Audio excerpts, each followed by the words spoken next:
Imagine this. You're in the middle of a heated argument with your partner, and suddenly your heart races, your thoughts spiral, and you feel completely out of control. That's emotional arousal in action. And it's not just everyday stress. For trauma survivors, it's a survival mechanism gone haywire. Hi, I'm Dr. Amanda Pasciucco. I'm a trauma expert and the owner of a virtual therapy group private practice. Today, we're diving into emotional arousal, what it really is, why it hits couples so hard, and how you harness it before it derails you. Stick with me. This could change how you handle your next big emotional conversation. First, let's break down what emotional arousal means in the context of trauma, because understanding it is your first step to mastery. As a therapist who's worked with clients facing relentless pressure, I've seen emotional arousal play out in raw, powerful ways. It's that surge of feelings, anger, fear, excitement that floods your body and is rooted in your nervous system. For trauma survivors, it's amplified. When you think about people with mental health issues who share about what they battle with addiction or with compulsions, you have to remember that these aren't just stories. They're real examples of human beings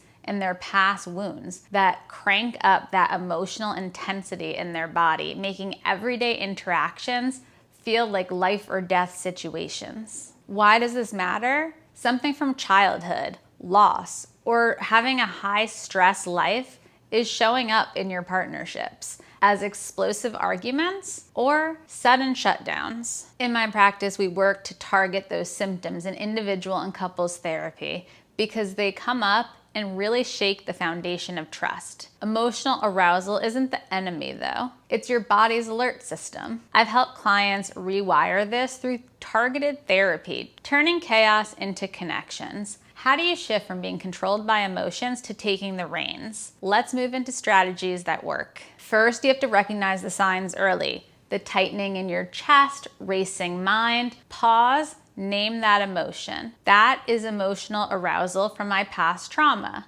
It diffuses the power, especially when it's something like a red Jeep. And every time you see a red Jeep, you're triggered. What you need to do is just be like, that is a symbol of my past. How do you do that? You ground yourself. You inhale, you exhale. Inhale through the nose, exhale through the mouth, inhale for 4 seconds, exhale for 8 if you can. Even in the most intense meltdowns, breathing helps you calm down. Pair this with writing or journaling and write what triggered you. What is this link back to? Because we have to make sure that the past moments aren't coming into all of our current moments. Finally, communicate this in your couple's dynamic. Say something like, I'm feeling emotionally out of my comfort zone right now. Can we take a pause and we'll come back to this in 20 minutes or 2 hours? This builds rock solid bonds, turning vulnerability into strength. And I know that this isn't an overnight process. It takes consistent practice to rewire your brain for resilience. Emotional arousal decoded from its roots in trauma to tools that empower lives like yours.